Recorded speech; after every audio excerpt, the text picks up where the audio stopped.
Hi friends, कैसे हैं आप सब। उम्मीद करता हूँ आप सब ठीक होंगे। हमेशा की तरह आज भी आपकी खिदमत में एक इन्फॉर्मेटिव वीडियो लेके आया हूँ। वीडियो स्टार्ट करने से पहले मेरी आपसे रिक्वेस्ट है कि मेरे चैनल को सब्सक्राइब कर लें और बेल आइकॉन के बटन को हिट कर दें ताकि मेरी तमाम तर इन्फॉर्मेटिव वीडियोज़ आपको मिलती रहें। फ्रेंड्स, गाड़ियों का बिज़नेस हो या गाड़ियों से मुतल्लिक इन्फॉर्मेशन हो, आज मैं ऐसे बेताज बादशाह की बात करूंगा जिसने अपने सफ़र का आगाज़ गाड़ियों के टायर धोने से किया और आज वो पाकिस्तान का एक बहुत बड़ा नाम है।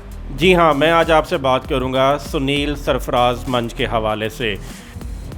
अपनी आज की इस वीडियो में मैं जिक्र करूंगा सुनील की और पाक व्हील्स की अर्निंग, इनका ये सफ़र कैसे और कहां से शुरू हुआ और इस दौरान इन्होंने पाक व्हील्स से कितनी अर्निंग की है।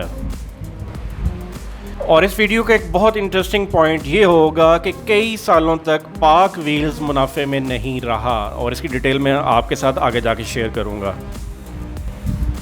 सुनील मंच की अगर बात करूं तो इनका पूरा नाम सुनील सरफराज मंच है, जो कि लाहौर में कृष्ण नगर, जिसको आजकल इस्लामपुरा कहते हैं, वहां पैदा हुए।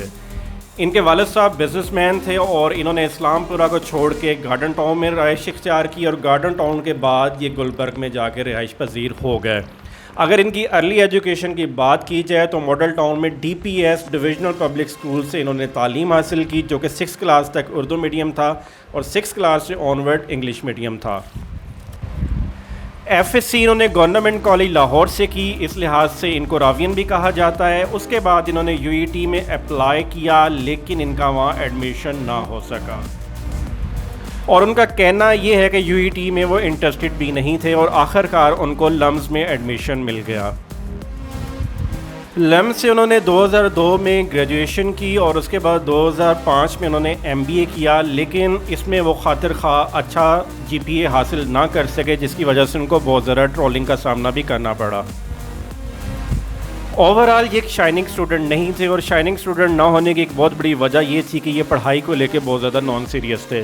लम्स से MBA कंप्लीट करने के बाद उन्होंने बिज़नेस में हाथ डाला। पहले उन्होंने गिफ्ट शॉप स्टार्ट की, उसके बाद उन्होंने मीट का सेल और परचेज़ का काम स्टार्ट किया होलसेल मार्केट के अंदर, लेकिन उसके अंदर भी उनका दिल ज़्यादा देर ना लगा। मीट का बिज़नेस और गिफ्ट शॉप चलाने के बाद आखिरकार इन्होंने पाक व्हील्स को ज्वाइन कर लिया, जो कि 2003 में बन चुका था। अब मैं आपसे शेयर करूंगा कि इन्होंने पाक व्हील्स क्यों ज्वाइन किया और गाड़ियों में इनकी दिलचस्पी कैसे पैदा हुई। जैसे कि मैंने बताया कि इनकी एक बिज़नेस फैमिली थी, तो इनके मुताबिक हर 2 से 3 माह बाद ये अपनी गाड़ी तब्दील किया करते थे। पाक व्हील्स की बुनियाद 2003 में हनीफ भट्टी ने रखी। हनीफ भट्टी जो कि दुबई में गोल्ड का बिजनेस करते थे और जब इंटरनेशनल लेवल पे गोल्ड की मार्केट क्रैश कर गई तो ये पाकिस्तान आ गए और इन्होंने पाक व्हील्स की बुनियाद रखी और इनके साथ बाद में सुनील और रज़ा ने इनको ज्वाइन किया और बेसिकली पाक व्हील्स के ये 3 को फाउंडर्स बने। 2008 में आके सुनील और रज़ा ने अपना होली सोली टाइम पाक व्हील्स को देना शुरू कर दिया और इसी दौरान रज़ा ने सुनील को मशवरा दिया कि हम अपने इस काम को इंटरनेट के साथ लिंक कर देते हैं। ये मशवरा सुनील को पसंद आया और आखिरकार इन दोनों ने मिलके हनीफ भट्टी को रिक्वेस्ट की और ये पाक व्हील्स का इदारा उन्होंने टेक ओवर कर लिया। अपने बिजनेस को इंटरनेट के साथ लिंक करते ही उन्होंने जो पहला काम स्टार्ट किया वो था क्लासिफाइड ऑनलाइन, जिसे कार्स ऑनलाइन भी कहते हैं। 2008-9 में मार्केट में इनका कंपेटिटर आया जिसका नाम कार मोदी था, लेकिन वो ज़्यादा अरसा इनके आगे टिक ना सका और इसकी सबसे बड़ी वजह ये थी पाक व्हील्स वालों के कम्युनिटी के साथ रिलेशंस। 2008 में रज़ा ने वंस अगेन एक बहुत अच्छा मशवरा दिया कि हम अपने इस बिज़नेस को लिंक करेंगे फेसबुक के साथ। पहले तो सुनील को ये मशवरा पसंद ना आया, लेकिन जब कल को इसके रिजल्ट सामने आए तो सुनील को इस बात की बहुत ज़्यादा खुशी हुई और ये लोग मिलियंस ऑफ कस्टमर्स की तरफ इनकी रीच बढ़ गई। इसके साथ ही इन्होंने एक बहुत ही यूनिक और बहुत ही अच्छा इनिशिएटिव लिया जिसे पाक व्हील इंस्पेक्शन सर्विस कहते हैं। बेसिकली एक थर्ड पार्टी इंस्पेक्शन कंपनी थी जिसका बेसिकली एम था कि ये लोगों को सपोर्ट करें कि उनको कार खरीदने में किसी किस्म की परेशानी का सामना ना करना पड़े।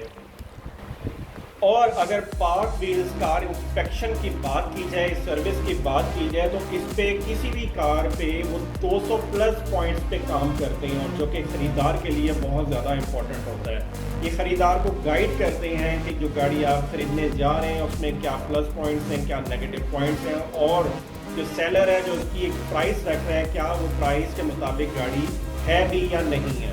और अगर पार्क व्हील इंस्पेक्शन सर्विस की प्राइस की मैं बात करूं तो उसमें जितनी भी हैचबैक गाड़ियां आती हैं तो उसमें ये चार्ज करते हैं 2500 रुपया, और सेडान गाड़ियों का ये चार्ज करते हैं 5000, और अगर हम बात करें एसयूवीज़ का या ऑडीज का तो उसमें ये चार्ज करते हैं 7500 रुपीज़ पर इंस्पेक्शन।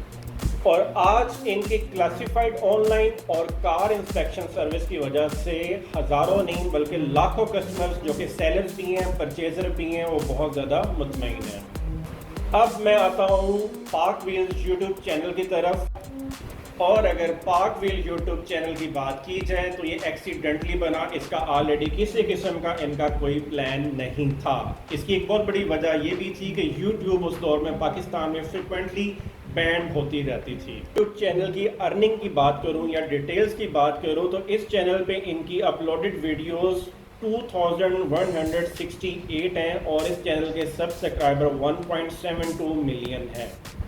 और यहाँ सबसे इम्पोर्टेंट चीज़ जिसका आपको इंतज़ार होगा वो है इनकी मंथली अर्निंग। और अगर इनकी मैं मंथली अर्निंग की बात करूँ तो वो $4000 से लेके $70,000 तक इनकी मंथली अर्निंग है।